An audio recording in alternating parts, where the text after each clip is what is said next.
రెండవ పాయింట్ 121వ కీర్తన 3వ వచనాన్ని మళ్ళీ ఒకసారి చదువుకుందాం. ఆయన నీ పాదము తొట్టిల్లనియ్యడు, నిన్ను కాపాడువాడు కునుకడు. ఆయన నీ పాదము తొట్టిల్లనియ్యడు. దేవుని బిడ్డలారా, అంటే మన పాదాలు తొట్టిల్లేటువంటి పరిస్థితులు ఉన్నాయి. అంటే మన జీవితంలో నేను చెప్పాను కదా 3 కారణాలు. మనలో ఉన్నటువంటి కేర్లెస్నెస్, మనలో ఉన్నటువంటి ఓవర్ కాన్ఫిడెన్స్ మన పాదాలు తొట్టిల్లేటట్లు చేస్తాయి. రెండవదిగా మనము ఎప్పుడైతే ఇతరులపైన దృష్టి ఉంచుతామో మన పాదాలు తొట్టిల్లుతాయి. మూడవదిగా మన జీవితంలో దేని విషయంలో భయపడ్డామా భయపడినటువంటి వ్యక్తి జీవితంలో తొట్టిల్లడం ఉంటుంది. ఇప్పుడు దేవుడు అంటున్నాడు నీ పాదమును ఆయన తొట్టిల్లనేడు. ఇక్కడ ఏమన్నా చెప్పాడండి? చిన్న పిల్లల పాదాలని నేను తొట్టిలేకుండా కాపాడుతానని, లేకపోతే దైవ సేవకుల పాదాలని తొట్టిల్లనీయకుండా కాపాడుతాను ఏమని చెప్పాడా? లేకపోతే ఏదైనా ఒక చిన్న సమస్యలో ఉన్న పాదాలను మాత్రమే తొట్టిల్లకుండా పెద్ద సమస్యలో ఉండే పాదాలను నేను తొట్టిల్లింపజేస్తానని ఏమైనా చెప్పాడా? ఒకటి, నువ్వు చిన్న బిడ్డవైనా పెద్దవైనా, నువ్వు చిన్న సమస్యలో ఉన్నా పెద్ద సమస్యలో ఉన్నా, ఎలాంటి స్థితిగతుల్లో ఉన్నా నీ పాదము తొట్టిల్లకుండా చేసే దేవుడు. నమ్మిన వారు గట్టిగా హల్లెలూయా అంటారు. ఇశ్రాయేలు ప్రజలు సియోను పర్వతం మీదకి వెళుతూ ఉండగా వాళ్ళ జీవితంలో దేవుడు అంటున్నాడు చిన్న పిల్లలైనా పెద్దలైనా, లేకపోతే పెద్ద సమస్య అయినా, పెద్ద క్రూర జంతువు అయినా, లేకపోతే లోయలో పడిపోయేటువంటి పరిస్థితి అయినా, వాట్ ఎవర్ ఇట్ ఈస్, నీ పాదములో నేను తొట్టిల్లనివ్వను, నీ పాదములు నేను తొట్టిల్లని. అంటే దేవుడు చెప్పే మాట ఏంటి తెలుసా? Don't worry about your situation. నీ పరిస్థితులను గురించి నువ్వు భయపడవద్దు.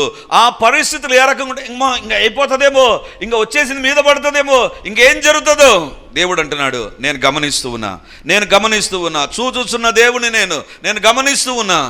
నీ పాదములు ఆయన తొట్టిల్లనియ్యడు. దేవుని బిడ్డలారా, తొట్టిల్లకుండా ఏం చేస్తాడు? అదే ఈరోజు సందేశం. తొట్టిల్లకుండా దేవుడు ఏం చేస్తాడు? నీ పాదాలు తొట్టిల్లుతాయి. ఆ పాదాలు తొట్టిల్లకుండా దేవుడు ఏం చేస్తాడు? నెంబర్ వన్ కీర్తనలు 40వ కీర్తన 2వ వచనం. 40వ కీర్తన 2వ వచనాన్ని చదువుకుందాం.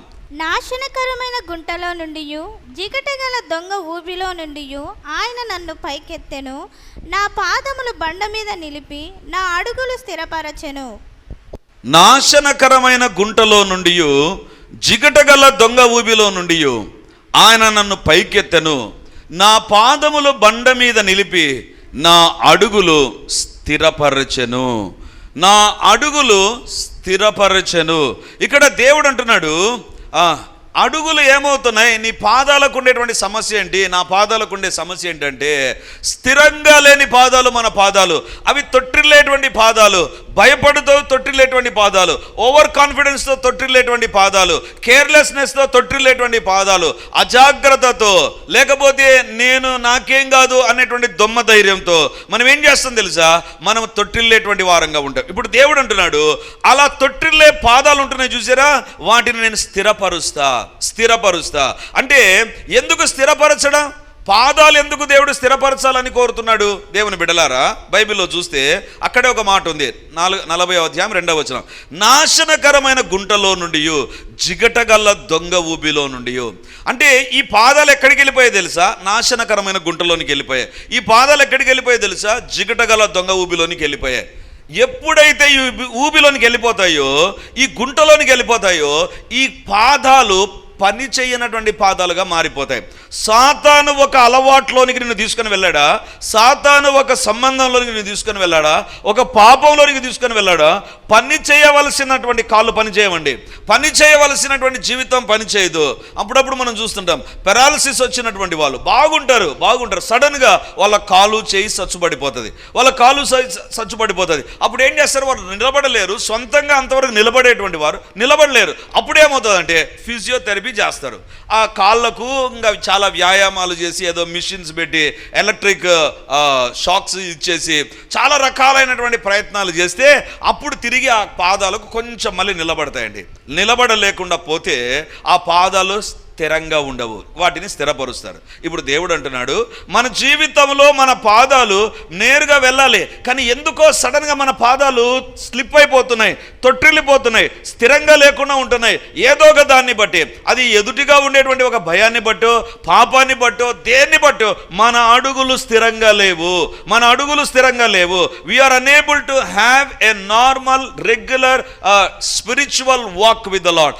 దేవునితో మనం సరి అయినటువంటి నడక లేకుండా పోతుండగా దేవుడు అంటున్నాడు, నీ పాదాలు తొట్టిల్లు తొట్టున్నాయి, నీ పాదాలను నేను స్థిరపరుస్తా. అంటే నీ పాదాలకు అవసరమైనటువంటి చికిత్స నేను చేస్తా.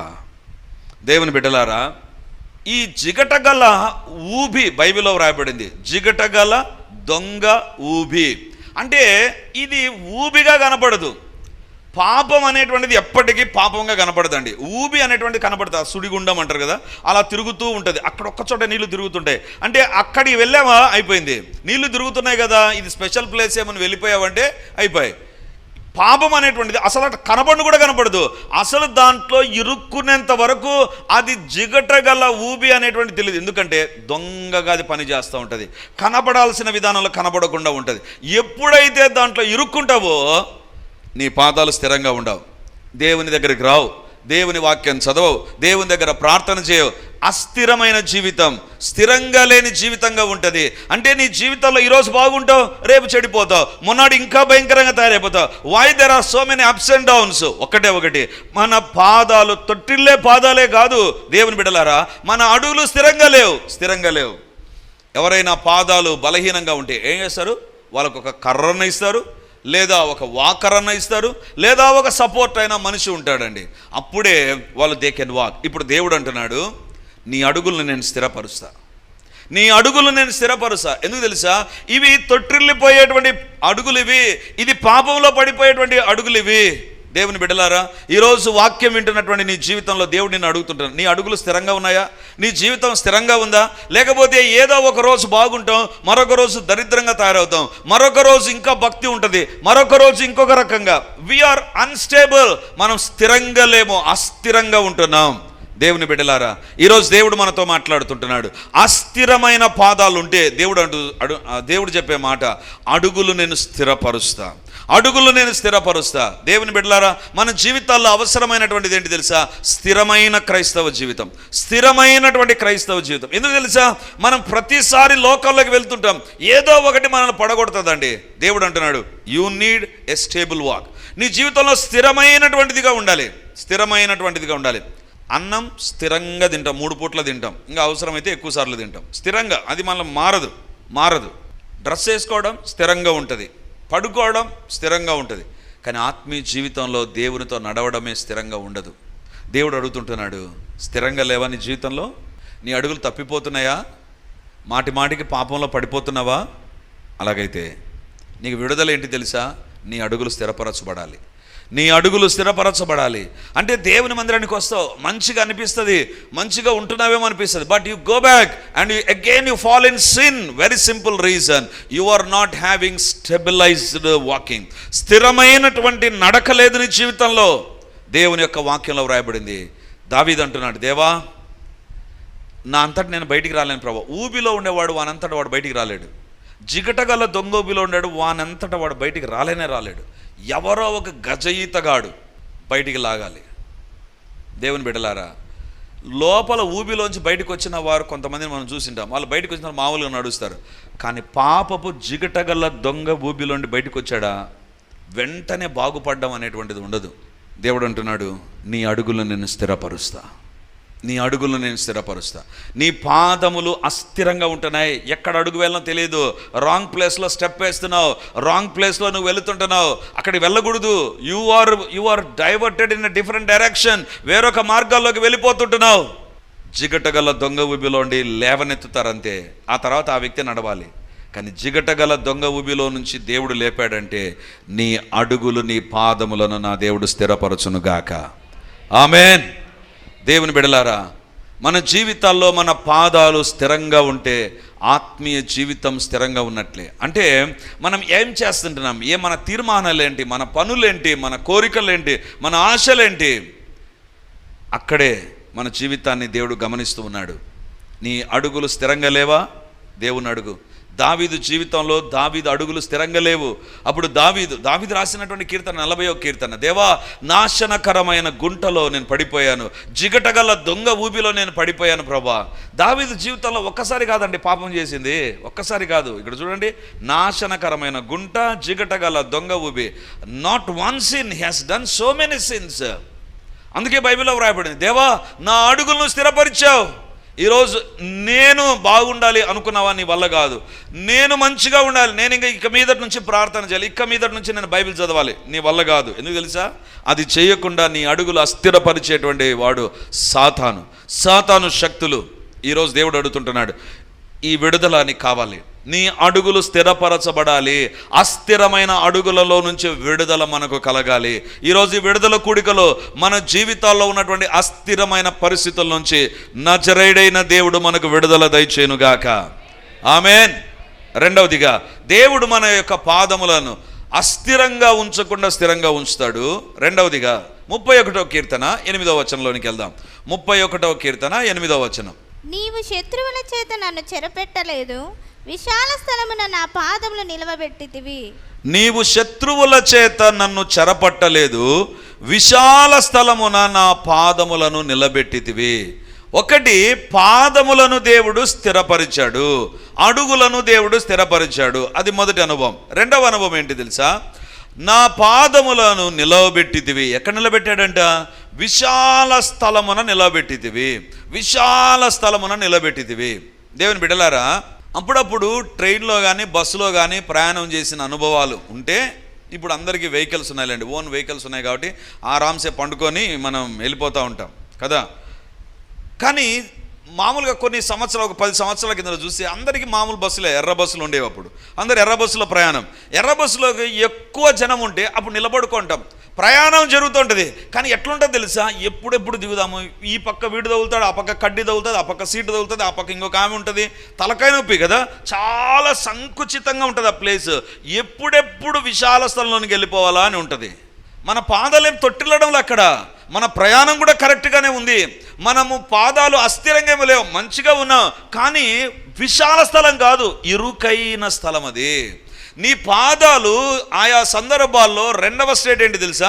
మొదటి స్టేట్ అవి అస్థిరంగా ఉండేటువంటి పాదాలు అయితే, రెండవ స్టేట్ ఇరుకులో ఉండేటువంటి పాదాలు, సంకుచితమైన స్థలంలో ఉండేటువంటి పాదాలు. ఈ పాదాలకు ఏం కావాలి తెలుసా? విశాల స్థలం కావాలి, విశాల స్థలం కావాలి. అందుకే మనం చర్చికి వచ్చిన తర్వాత కొంతమంది చూడండి, ముందు పక్క చైర్లో వాళ్ళు ముందుగానే జరిపి పెట్టింటారు చైర్ను. ఎందుకు? వాళ్ళు కాళ్ళు చాపుకొని కూర్చోవాలి, కాళ్ళు పైకెత్తి కూర్చోవాలి కదా. ఒకవేళ ఎవరైనా కూర్చోంటే పర్లేదులేండి. ఎందుకు? వాళ్ళు చాలా దూరం నుంచి నడిచి వస్తారు కదా, కాళ్ళు నొప్పిగా ఉంటాయి. కాబట్టి ఈ పక్క చైర్ ఆ పక్క చైర్ అంతా విశాలంగా జరుపుకొని బాగా పర్సు గిరిసి పెట్టుకోవడానికి విశాలంగా పెట్టి కూర్చుంటారు. ఎందుకు చెప్తున్నాను తెలుసా? We need comfort. ఇప్పుడు దేవుడు అంటున్నాడు, నీ జీవితంలో నీ అడుగులు స్థిరపరచబడిన తర్వాత సాతాను నీ పాపము ద్వారా కొన్ని నిన్ను బంధించి ఉంటాడు. ఇరుకైన స్థలంలో నీవు ఉంటావు, నీకు ఫ్రీడమ్ అనేటువంటిది ఉండదు. నీ జీవితాల్లో విశాలత లేదు, లేదా అడుగులు ఉత్సాహంగా వేయడానికి చాలా ఇరుకుగా ఉంది, ఇబ్బందికరంగా ఉంది, ఇన్కన్వీనియంట్గా ఉంది. అప్పుడు దేవుడు అంటున్నాడు, విశాల స్థలమునకు నీ పాదాలు తీసుకొని వస్తాను. దేవుని బిడలారా, సాతాను జిగటగల దొంగ ఊబిలో నుంచి మనం బయటకు వచ్చిన తర్వాత వదిలేస్తాడా? లేదు. నీ చుట్టూ ఉన్న పరిస్థితుల్లో నీకు ఇరుకు అయిన పరిస్థితులు కలగజేస్తాడు. అరే ఏంటి, నేను పాపాన్ని ఒప్పుకున్న తర్వాత, పరిశుద్ధంగా జీవించిన తర్వాత ఈ కష్టాలేంటి, ఈ బాధలేంటి, వీళ్ళు ఎందుకు ఇట్లా అంటున్నారు, వీళ్ళు ఎందుకు నాకు వ్యతిరేకంగా ఉన్నారు, నన్ను అర్థం చేసుకోరే, నా గురించి ఈ రకంగా మాట్లాడతారే అంటే మన జీవితాలు ఏ రకంగా ఉంటాయి తెలుసా? ఇరుకైన పరిస్థితిలోనికి వస్తాయి. ఇరుకైన పరిస్థితిలోనికి వెళ్తాయి. ముందుకెళ్ళామా ఒక తలకాయ నొప్పి, వెనక్కి వచ్చామా తలకాయ, అట్లా నిలబడుకున్నామా కాళ్ళు బిగుతాయి, ఏం చేయాలని అర్థం కాదు. అప్పుడు దేవుడు అంటున్నాడు, ఆ పరిస్థితి నేను చూసా. దేవుని బిడ్డలారా, ఇది నాన్న దేవుడు చెప్పేటువంటి రెండవ మాట ఏంటి తెలుసా? If you are in that place, ఉన్నావు, పరిశుద్ధంగా జీవిస్తున్నావు, ప్రోబిడగా ఉన్నావు, కానీ ఎందుకో నీ చుట్టూ ఉన్న పరిస్థితులు నిన్ను బంధించున్నాయి. You don't have a freedom. నీకు అవసరమైనటువంటి విశాలత లేదు, అవసరమైనటువంటి ఆ స్వాతంత్రం లేదు మంచిగా నిలబడడానికి. దేవుని బిడ్డలారా, ఎందుకు? ఆ ముందుండే వాళ్ళు నీకు అడ్డుగా నిలబడింటారు, ప్రక్కన ఉండేటువంటి వారు నిన్ను అడ్డుకుంటూ ఉంటారు. So lot of inconvenience will be there. దేవుడు అంటున్నాడు, నీ శత్రువుల చేత నన్ను చెరపట్టలేదు, విశాల స్థలమున నా పాదములు నిలబెట్టితివి. దావీదు అంటున్నాడు, దేవా నన్ను జిగటగల దొంగ ఊబిలోంటి తీసుకొని వచ్చి నా అడుగులు స్థిరపరచడమే కాదు, నన్ను విశాల స్థలమున నా పాదములను నిలబెట్టితివి. అంటే వెరీ సింపుల్గా, జాగ్రత్తగా వినండి. నువ్వు ముందుకు వెళ్ళకుండా నీ చుట్టూ సాతాను ఒక అడ్డంకు పెట్టింటాడు, అది ఒక హద్దు గీసింటాడు, ఇంకా నువ్వు బయటికి పోలేవు, నీ వల్ల కాదు. వెనక్కి వస్తామా, ఇక్కడ ఒక హద్దు గీసింటాడు, పక్కకి వెళ్దామా, ఇక్కడొకటి, ఇటు పక్కకి వెళ్దామా ఒకటి. అంటే నీ జీవితం ఉంటుంది, కానీ ముందుకెళ్ళలేవు, వెనక్కెళ్ళలేవు, పక్కకు రాలేవు. అంటే సాతాను నీ చుట్టూ ఒక బౌండరీ క్రియేట్ చేసి, ఒక అనానుకూల పరిస్థితిని క్రియేట్ చేసి నీ జీవితంలో విశాలత లేకుండా చేసింటాడు. విశాలత అది వ్యక్తిగతంగా కావచ్చు, కుటుంబ పరంగా కావచ్చు, ఉద్యోగంలో కావచ్చు, వ్యాపారంలో కావచ్చు. Somewhere you will be restricted. నీకు ఒక సంకుచితమైనటువంటి పరిస్థితి ఏర్పడి ఉంటుంది. దేవుడు అంటున్నాడు, నీ అడుగులు స్థిరపరచబడిన తర్వాత ఖచ్చితంగా నీ అడుగులు విశాల స్థలంలో ఉండాలి. నీ అడుగులు విశాల స్థలంలో ఉండాలి. దేవుని బిడ్డలారా, ఈరోజు దేవుని దగ్గరకు వచ్చాం. నీ జీవితంలో ఒక విశాలత లేదా? ఇరుకైనటువంటి పరిస్థితిలో ఉంటున్నామా? నీ అడుగులకు నీ జీవితానికి హద్దులు ఏర్పడ్డాయా? ఇంక కష్టం, ఇంక చాలా కష్టం అనేటువంటిది ఉందా? దేవుడు అంటున్నాడు, అక్కడ నేను గమనిస్తూ ఉన్నా. I'm looking at you. మీ వైపు నేను చూస్తుంటున్నా, మీ పరిస్థితి నేను గమనిస్తూ ఉంటున్నా. ఈరోజు ఎవరు ఇలాంటి బౌండరీస్లోకి వచ్చేసారో, ఇక ఏంటి ఇంతేనా అనేటువంటి పరిస్థితులకు వచ్చేసారో, God has seen your boundaries. నీ హద్దులను, సాతాను వ్యక్తులు ఏర్పరిచిన హద్దులను దేవుడు చూశాడు, ఆ బౌండరీస్ని దేవుడు చూశాడు. అక్కడ నుంచి దేవుడు విశాల స్థలమునకు నడిపించునుగాక. ఆమెన్. దేవుని బిడ్డలారా, ఎక్కడ విశాలత? 3 విషయాలు చెప్తాను. ఒకటి, నెంబర్ 1, మనలో మనకు విశాలత ఉండాలండి. ఏంటి తెలుసా? We will have a narrow thinking. మన ఆలోచనలో విశాలత. మన ఆలోచనలో చాలా సందర్భాల్లో మనం గమనిస్తుంటాం. ప్రార్థనకు వచ్చినప్పుడు ప్రార్థన చేసిన తర్వాత మనకు ఏ తలంపు ఉంటుంది తెలుసా? ఒక స్వస్థత, ఒక ఆశీర్వాదం. అప్పుడే జాబ్ వస్తుందా? అప్పుడే దేవుడు కార్యం చేస్తాడా? ఇంత త్వరగా దేవుడు చేస్తాడా? వాళ్ళు చెప్పినారు కదా నా సమస్య ఇంత పెద్దదని, నా సమస్య ఇంత పెద్దదని. దేవుని బిడ్డలారా, 2 days బ్యాక్ ఒక యవనస్తుడు, నేను అప్పుడే పడుకున్నానండి. ముందు రోజు బాగా అలసిపోయాను. నేను ఈ పుస్తకం వర్క్ చేస్తా, క్యాలెండర్ వర్క్ ఉంటూ I was damn tired. Late night పడుకున్నాను, ఉదయం కూడా సరిగా పడుకోలేదు. అప్పుడే అన్నం తిని అలా పడుకున్నాను. ఒక యవనస్తుడు మా ఇంటికి నాకు ఫోన్ చేశాడు. నేను చూశాను ఈ తలకాయ నొప్పి క్యాండిడేట్ అని, నేను ఫోన్ ఎత్తలేదు. అప్పుడు అట్లా కునికాను అంతే. మళ్ళీ వెంటనే ఒక 5 నిమిషాలకు రెజినా నాకు ఫోన్ చేసింది. ఫలానా వ్యక్తి ఇంటికి వచ్చాడు, చాలా కష్టపడుతున్నాడు. సరే అని కిందికి వచ్చాను. కిందికి వచ్చి చూస్తే బాప్తిజం పొందాడు, దేవుని సేవ చేస్తున్నాడు, దేవుని పరిచయం జరిగించడానికి ఎన్నో తరబీతులు తీసుకున్నాడు, ఎన్నో తరబీతులు ట్రైనింగ్ తీసుకుంటాడు. నేను అడిగాను, ఏమైంది నీకు అని అడిగాను. నా పైన ఎవరో చేతబడి చేశారన్న. కూర్చున్నప్పటి నుంచి తేన్పులు, కూర్చున్నప్పటి నుంచి ఎక్కడైనా అన్నం తిన్నాక తేన్పులు వస్తాయి. కొంతమంది అది కూడా రావు. ఈ అబ్బాయికి అన్నం తినలేదు. నేను అడిగాను, అన్నం తిన్నావా? అన్నం అలా తింటే వాంతికి వచ్చేసిందన్న పక్కన పెట్టేశాను. విపరీతంగా తేన్పులు, కళ్ళు తెరిచి చూడలేడు. తన ఫోన్లో అన్లాక్ చేయాలి, తంబు ద్వారా అన్లాక్ చేయాలి. అలా ఎక్కడ పెట్టాలనో కూడా తెలియడం లేదు అతనికి. అట్లా వెతుకుతుంటున్నాడు, తనకు చేతకాడంలా. నేను అడిగాను, నువ్వు దేవుని బిడ్డవు కదా, నువ్వు దేవుని బిడ్డవు, నీ జీవితంలో ఎందుకు ఈ పరిస్థితి వచ్చింది? అన్న నా పైన చేతబడి చేశారు. ఎవరు చెప్పారు? వేరే వాళ్ళు చెప్పినారంట చేతబడి చేశారని. అతను ఎవరు? యవనస్తుడు. అతనికి ఏం పనిది నీ పైన చేతబడి చేయడానికి అన్నా? ఏమో తెలుదున్నా. చేతబడి చేశాడా? తెలుదున్నా. అంటే ఎవరో ఒకరు చెప్పిన దాన్ని మనసులో పెట్టుకొని నా జీవితంలో చేతబడి చేసింటారు. నాకు ఒక చిన్న సమస్య వస్తే ఇదే కారణం. తలంపుల్లో విశాలత ఉండదు. నేను అడిగాను, నువ్వు దేవుని బిడ్డవా? బాప్తిజం తీసుకున్నావా? నీలో దేవుడు ఉన్నాడన్నా? నీలో ఉన్న దేవుడు లోకంలో ఉన్న వాని కంటే గొప్పవాడు కదా. మరి అపవాది ఎలా నీ జీవితంలోకి వచ్చాడు?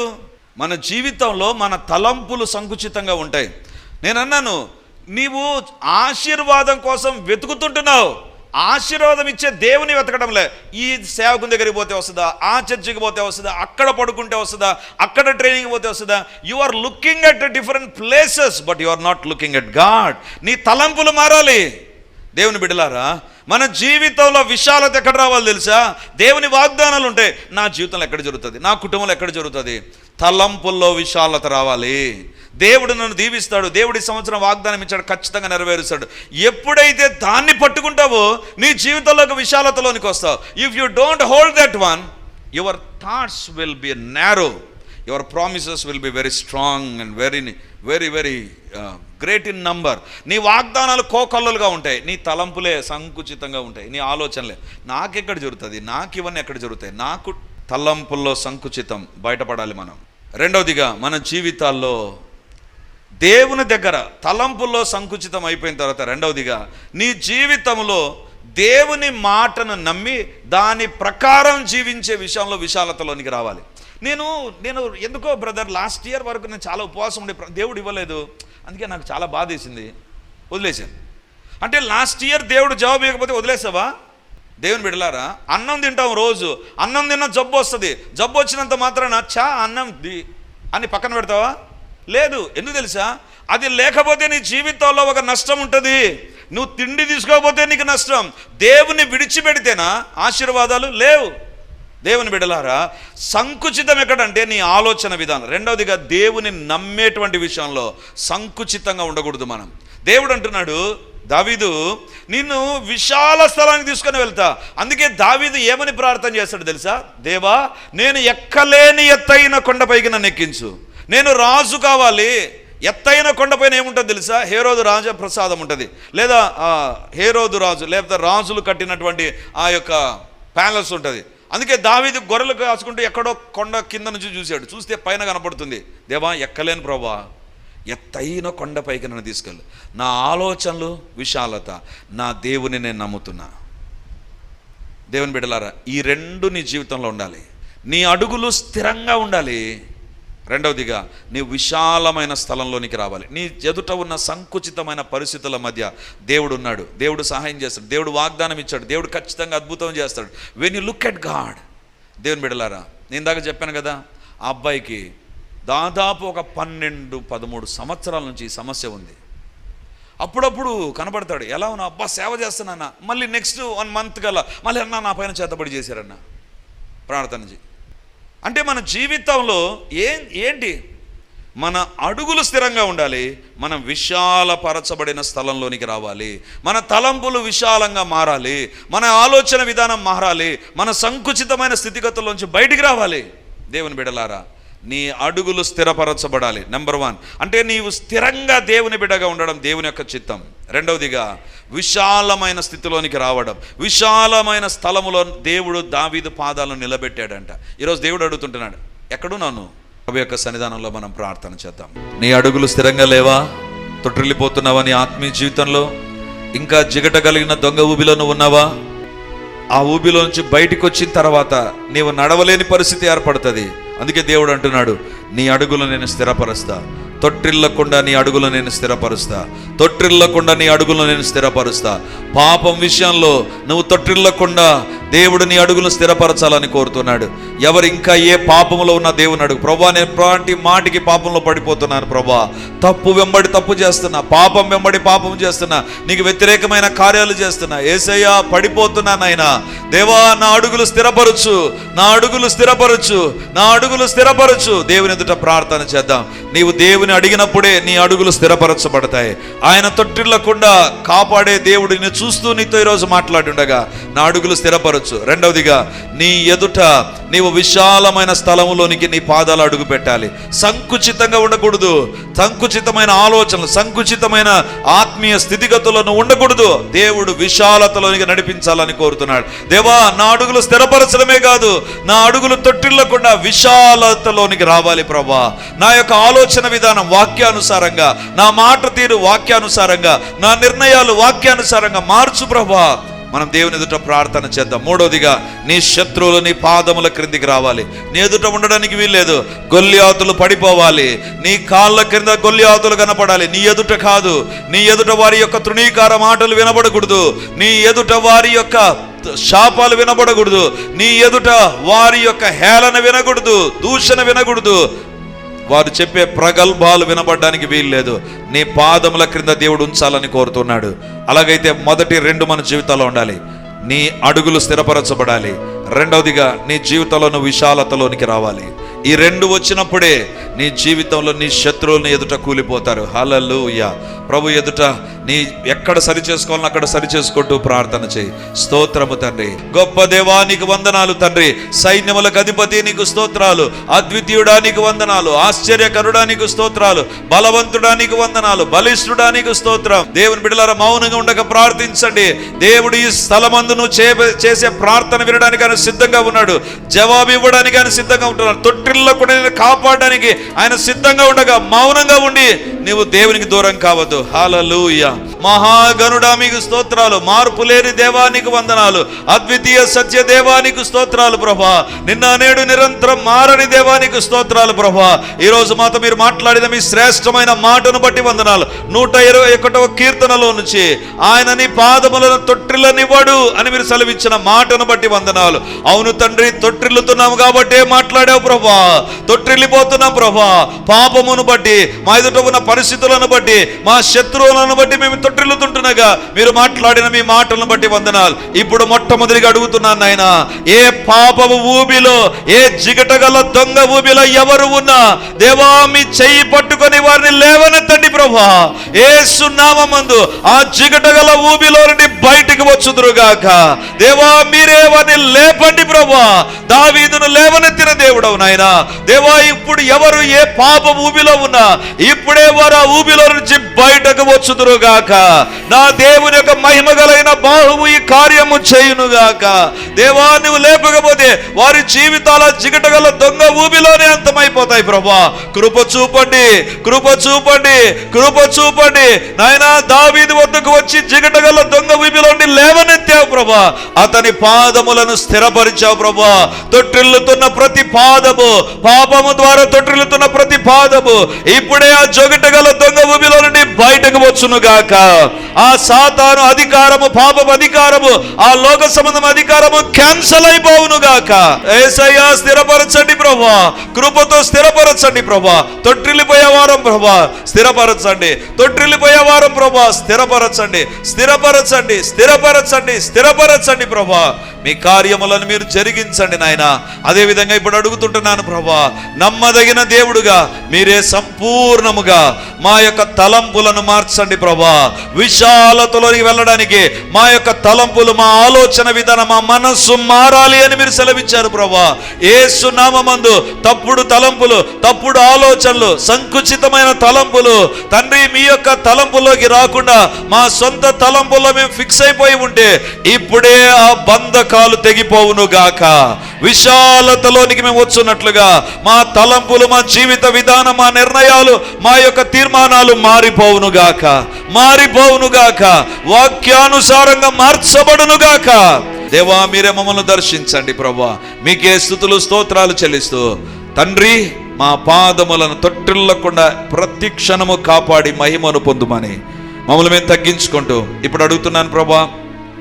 ఎవరి శరీరంలో ఎలాంటి వ్యాధి ఉన్నా, ఎలాంటి సాతాను సంబంధమైనటువంటి అటాక్ ఉన్నా యేసు నామమందు తొలగిపోవును గాక. యేసు నామమందు విడుదల కలుగును గాక. యేసు నామమందు దీవెన కలుగును గాక. దేవా మీరే దర్శించండి. అంధకార శక్తులను మీరు బంధించి అపవిత్రాత్మ క్రియలన్నిటిని లయపరచుమని ప్రార్థన చేస్తూ యేసయ్య నామమందు ప్రార్థించి అడిగి పొంది ఉంటున్నాము తండ్రి. ఆమేన్, ఆమేన్, ఆమేన్.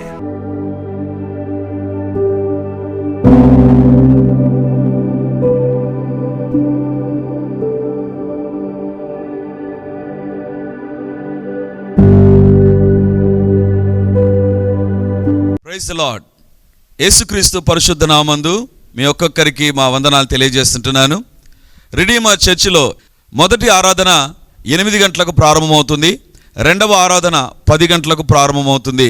మూడవ ఆరాధన సాయంత్రం 7 గంటలకు ఉంటుంది. దేవుని బిడ్డలారా, ఎవరైనా ఉదయం ఆయా పనులు కలిగి రెండవ ఆరాధనలకు రాలేకపోతున్నారని భావించి ఈ యొక్క మొదటి ఆరాధన ప్రారంభిస్తున్నాం. సో ఈ యొక్క అవకాశాన్ని సద్వినియోగం చేసుకొని దేవుని యొక్క సన్నిధికి వచ్చి దైవ దీవెనలు మీరు పొందాలని కోరుతున్నాం. మొదటి 2 ఆరాధనలు మాత్రమే ప్రభు బల్ల ఉంటుంది. కాబట్టి సిద్ధపడి దేవుని సన్నిధికి రమ్మని మిమ్మల్ని కోరుతూ ఉన్నాను.